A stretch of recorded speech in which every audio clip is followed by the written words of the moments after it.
Welcome back to Bathroom Renovations. We're putting in the membrane for our shower waterproofing system. So we've already got the thin set on the wall. We're gonna set this up there.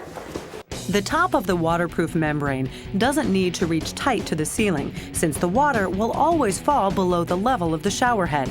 Now, we've already got all the holes cut out for our fixtures. That's what we're gonna base it off of. We smooth the membrane with our hands and then start in with the straight edge of a clean trowel.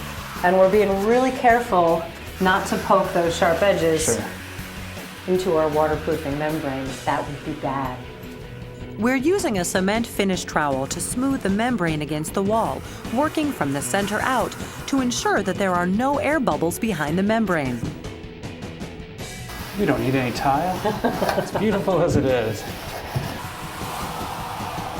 I suppose I could get another trowel and be of some help. My trowel is bigger than your trowel. Now Tom spreads another layer of thinset on the shower wall with the V-notch trowel.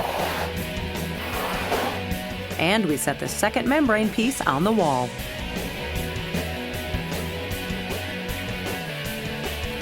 Hi, I'm gonna cut out the niche.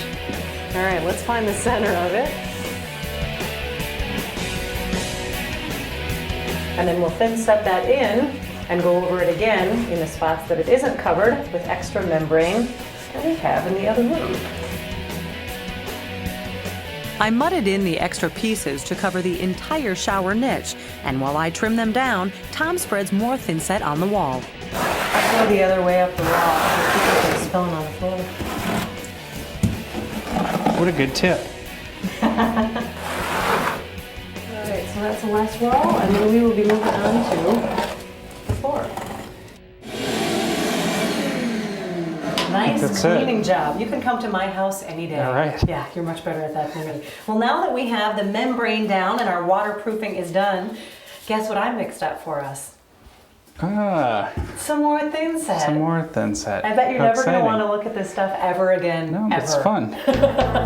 So we're ready for our pebble tiles, and these are really cool because they come on this mesh backing, and it's an interlocking system so that all of the pieces, as we set them down, fit together on the four sides. And the other nice thing is we don't have any grout lines to line up, so we can just start in that far corner and work our way out. And yes, again, it's the same technique as we've seen all day. Tom is a pro with the trowel at this point. So the nice thing about this particular shower system is that if we had poured our own concrete shower base, we would have had to have waited at least 24 hours before we tiled it. And with this, you can tile over it immediately. So it makes your process a little bit faster, especially in one day's work. All right, you ready to set the first one? Yep. If there was a clean tiling award. I want to try and get it clean. Should I just throw it in? You know what? Throw it in. I don't think there's any pretty way.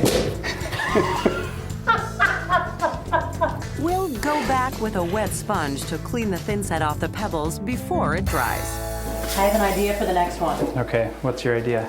Lay it down on the tile in front of it. Oh yeah, And then slowly roll it onto the floor. that's great. Okay? Yes, indeed. Now there's your interlocking system. Yeah. Isn't that beautiful?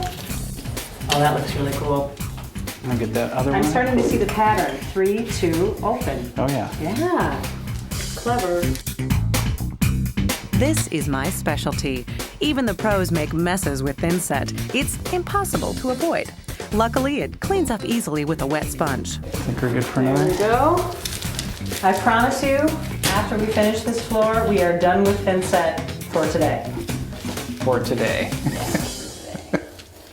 Coming up, grouting pebble tile can be a tricky procedure if you try to use the traditional tools for the job.